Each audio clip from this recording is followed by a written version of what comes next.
Hello friends. A while back, some of you suggested to me that I check out Animenz's piano channel. Now, I didn't know anything about him and I thought, how good is this guy going to be? An anime pianist probably doesn't have the first idea of good technique, probably lots of banging, lots of imprecise playing, and boy, I couldn't have been more wrong. If you haven't seen my review of his performance and his arrangement of Tokyo Ghoul, check it out because it's an amazing arrangement and it's an incredible performance as well. This is somebody who obviously has a great grasp of classical piano technique, and today we're going to be looking at another arrangement and piece of his which has been, and rightfully so, incredibly successful. This is called This Game.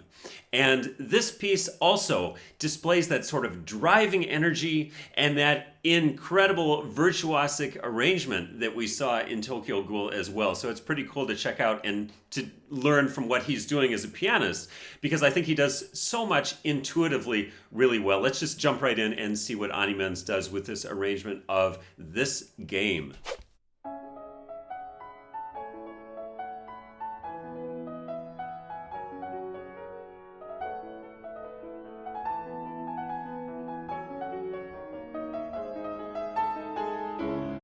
All right, so from the very beginning, what strikes me, a few things. First of all, the negative. I noticed right away that this piano is pretty badly out of tune. It was probably recorded on a music school piano. He mentioned in Tokyo Ghoul that he was a student while he was performing these and working on these arrangements. You can hear that the unisons of the piano. So, you know, a piano has three strings for many of the notes in the middle register and then sometimes two strings. If those aren't in tune with each other, you get this sort of blurry sound in the notes. If you compare it, for example, to my software instrument, which is of course perfectly in tune, listen to the way that the notes sound so much more pure.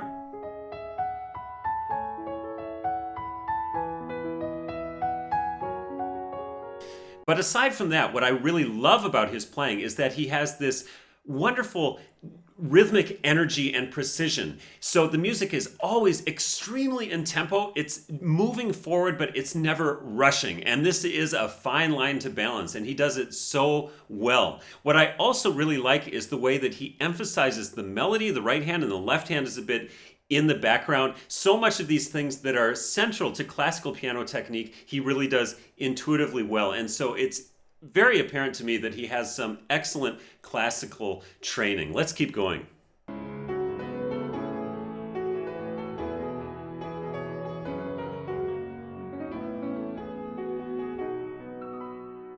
So what he does is he shows us what's really important in this piece. He brings out the melody, and he doesn't let this left hand get too banging and to conflict with the right hand. What you see a lot of amateur pianists doing, and I was frankly expecting to find this when I saw Animenz's channel before I knew anything about him. You see them banging on the piano in these kind of arrangements. They play everything sort of equally loud because they think it's going to be more impressive the louder it is. So you hear something like this.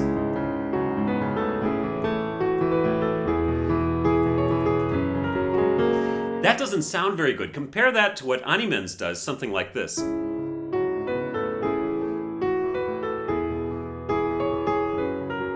So all of those notes in the left hand are really staying in the background. Now you can often kind of emphasize the first ones because those are our bass notes. This one and this one. But aside from that, everything else in the middle is sort of receding into the background, and that helps keep this music from becoming too overwhelming and just too bangy in sound. It's really central to classical music playing, and like I often say, if you're going to study classical piano, it helps you with everything. Whether you're going to play jazz or rock or anime music or whatever it might be, all of those sort of central musical elements in the classical training apply really well to other kinds of music as well. That singing sound, that control over the voices, and so forth. And that's really apparent in this arrangement. Let's continue.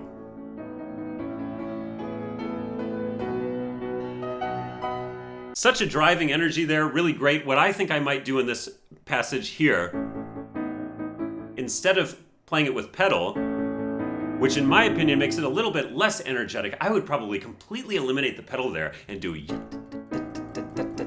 and here, and now going on, you're going to hear another example of great classical technique, because listen to the way that he plays the scale. Wow, isn't that just so amazingly precise? You can tell that he's somebody that's practiced his scales. He knows his, in this case, B major scale. Really impressive fingerwork there.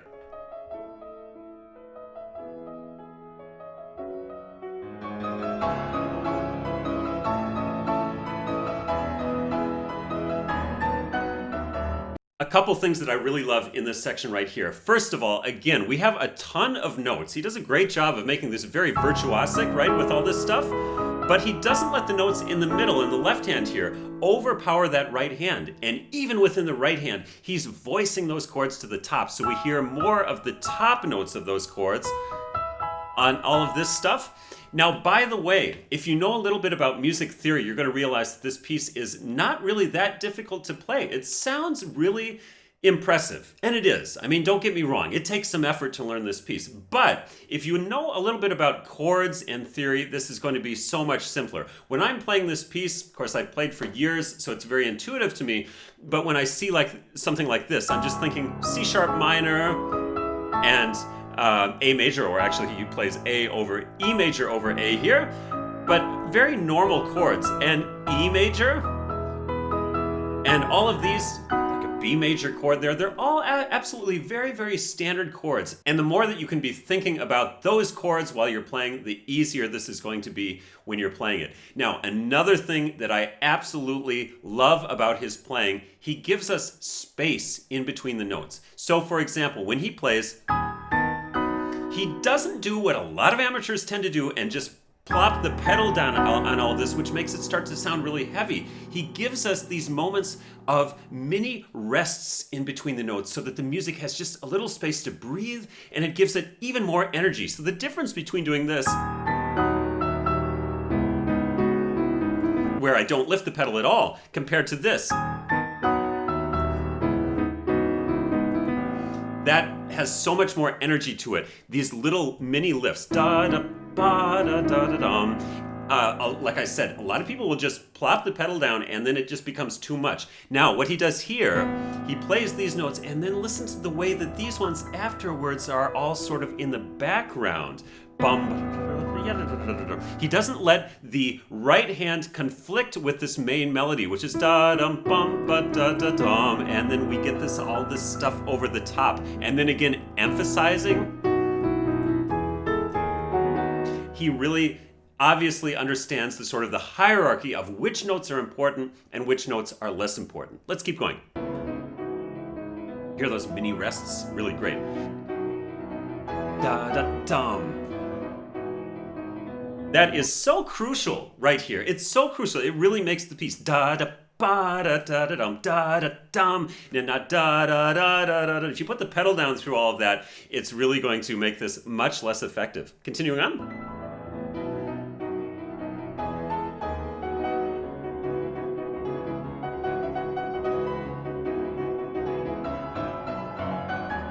Same thing here, a lot of space in between the notes.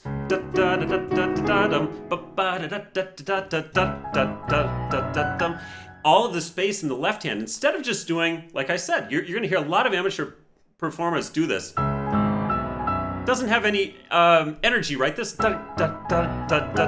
so a lot of people, they get nervous, the music starts to get harder, the first thing they do is plop down the pedal. And the pedal is so crucial. It's why in my online course, petersonpianoacademy.com, I always show the pedal, because as far as I know, it's the only online academy that actually does that. Nobody else even shows what's going on with the pedal, and I think it's so absolutely crucial. If you do the wrong thing with the pedal, you can destroy a piece, destroy a performance faster than just about anything else. So continuing on, going on to this next section, you're going to hear a very, very different feeling in the left hand now. Listen to this. Here it comes. And now.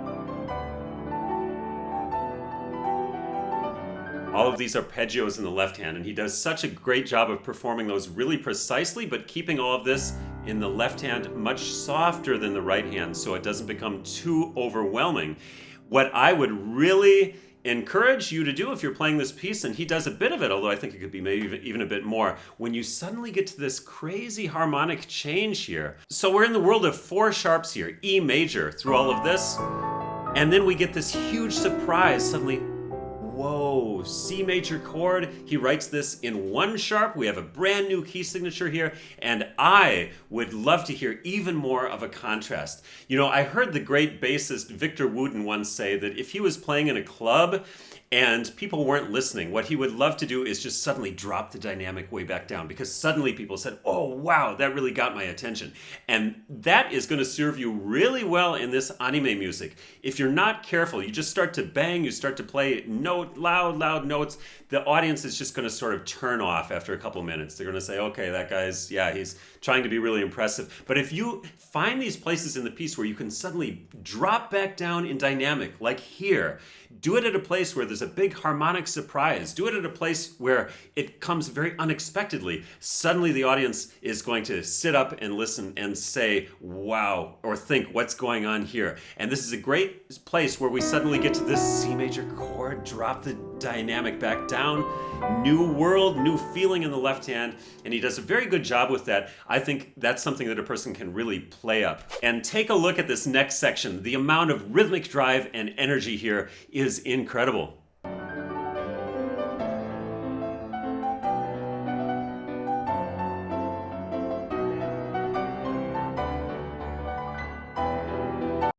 Yeah, so I mean, he does such a great job of creating this accompaniment that is so syncopated, all of this stuff, really crazy, and it gives this piece such a relentless energy, like in Tokyo Ghoul.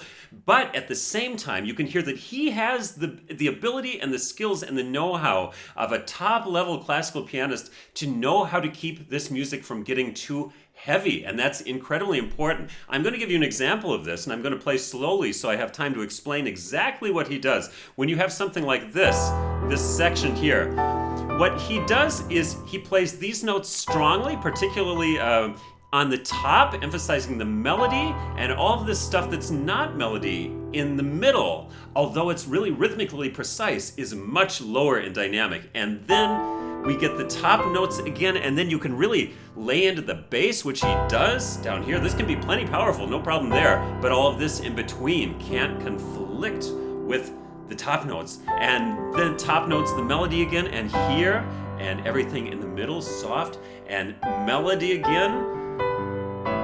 Those notes can be powerful, and then going back in the left hand so it doesn't conflict with that melody note that we need to hear all the way. And right here, I would love to hear again, dropping back down even more in the dynamic. He doesn't actually do this too much. I think it's really important to find those moments of respite in a piece like this. Because like I said, if you just are always playing strongly, it gets tiring for the audience. But you drop back down, and suddenly that contrast, it shows a lot of control, it shows a lot of emotion. It's extremely effective. Let's keep going.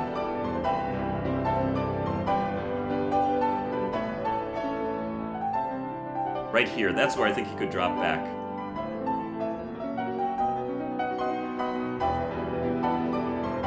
You hear how he keeps the music from getting so heavy? He does a great job of that. And also just leaning into the downbeats a lot. When he gets to beat 1, he has a little bit of an emphasis. And right there, of course, a huge harmonic shock, a really big change, and he does a good job of emphasizing that suddenly. We're in the world of 1 sharp. Listen to this harmonic change. We get, what we're expecting here is probably an E minor chord, right? That would be pretty normal. Instead, we get C sharp minor 7. Huge unexpected change, and you need to somehow show that. So this emphasis that he does there is really effective and really good. Continuing on.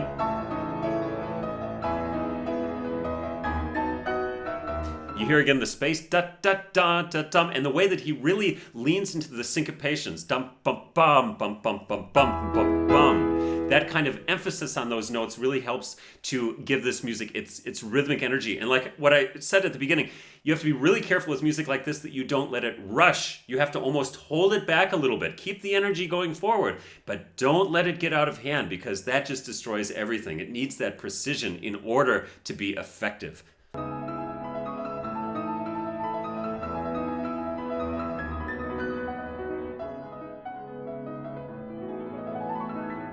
Yeah, you know, and people often say, why do I need to practice scales as a pianist? Well, here's the perfect example, right? When he goes up and does this. If you don't want to spend time when you're learning a piece having to figure out what fingers are going to work there, how do I get it to sound even? That's what you have so many scales everywhere in music, and not just in classical music, in every kind of music. It's super helpful to have those just under your fingers. So when it comes time to play an E major scale like here, you've got it. And his technique is really impeccable. Great scales, very clear pedaling, great use of the rests in order to let the music recover a bit and not be so heavy. Just really top level playing.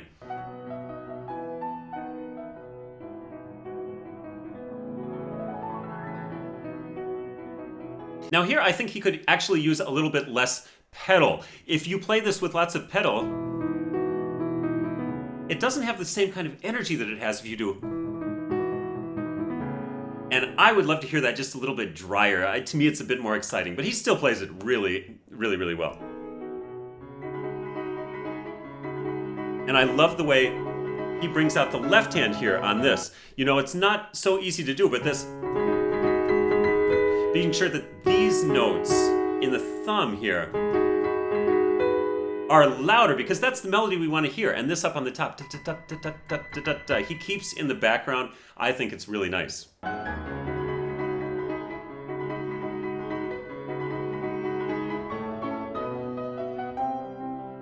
That's another place, because of the harmonic change, where you could drop back a bit.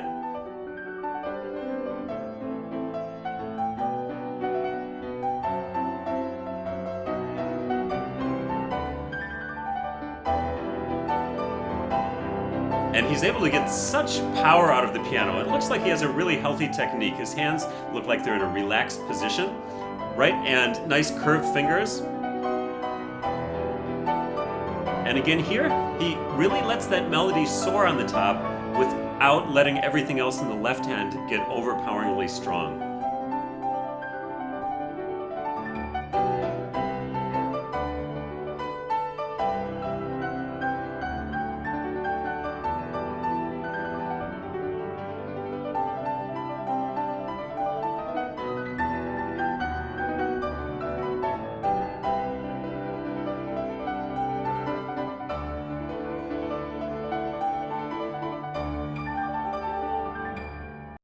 Yeah, and let me just say, one of the things that I really appreciate about Animenz's performances are that they are recorded in one take, and that they are done on actual pianos instead of a lot of these MIDI pianist recordings that you see where you have, you know, the falling bars from the top and just the view of the hands. Because on those kind of electronic instruments, it's super easy to change everything after the fact, speed up recordings, take out wrong notes.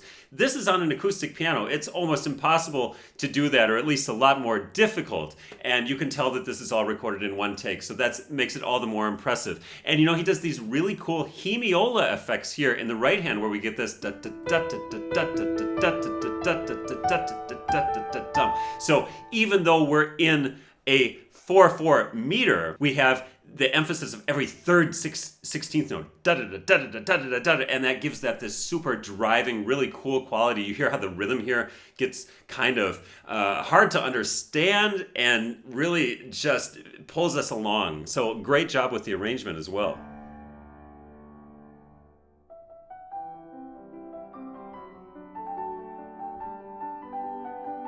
Great how he pulls back in the dynamic level there, really giving us a great change and the chance for the ears to recover a bit from all of that crazy music before.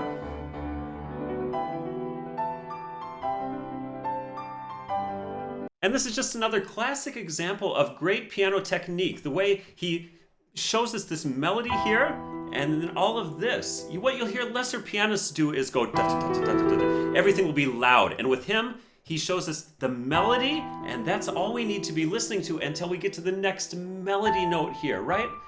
And then it continues on. But all of this stuff in the middle, he keeps soft and loud and soft and loud and soft in the middle, and keeps us really focused on that melody. Great job.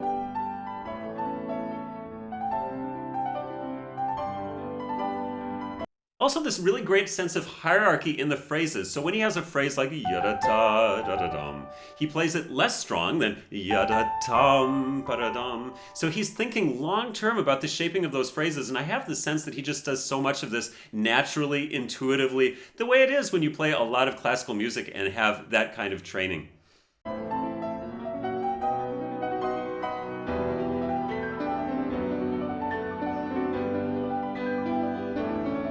Yeah, and you hear how the way he draws our attention so well suddenly to the left-hand notes. When the melody isn't on the top, you have to point out extra clearly exactly where it is. And in this case, you hear him really hammer that dum and these notes in the left hand and this one and so on, and keeping everything in the right hand in this case in the background. So he really draws our attention to the most important thing, those melody notes in the left hand. It's also like Tokyo Ghoul, right? In that it has this just incessant motion all the time.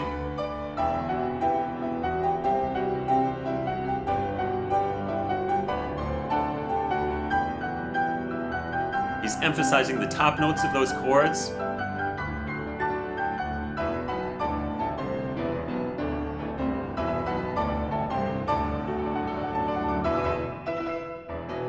Again, you hear the space between the notes of those chords. You know, when he does da-da-da, at the end, he doesn't keep the pedal held down for all of that. Or also here, da-bum-bum-bum-bum. He gives us a little space between those notes and doesn't do what you'll hear a lot of amateurs do.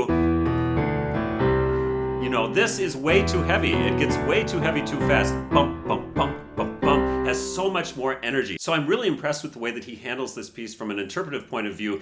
So many notes, such impressive rhythms without letting it get too heavy. So I want to point out again how important it is to think harmonically in pieces like this. You've got a ton of notes. It can seem so overwhelmingly difficult to play. But when you get right down to it, you have these complicated looking sections like this stuff, and the left hand's going like crazy, the right hand has tons of notes.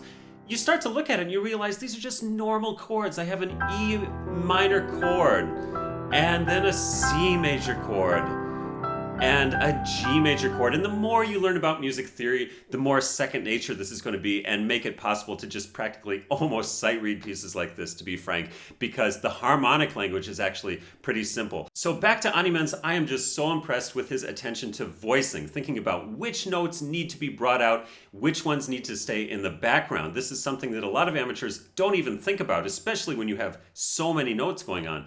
But also his attention to rhythmic accuracy. He plays with an extremely tight rhythm without ever letting it rush, and this is really important. Now, as for the arrangement, I spoke a bit in Tokyo Ghoul about the fact that I thought it was unnecessarily difficult. I don't have that sense in this one. I think this is very playable. Most of it is really not so bad to play, even though it looks very impressive, particularly when you're thinking about the chords that you're playing. And so if you don't know much about chords, I highly recommend investing some time into studying music theory, because it's going to make pieces like this so much easier. So I hope you found some things in this video that will help you with your own piano playing. Don't forget to like and subscribe, and happy practicing. See you again soon.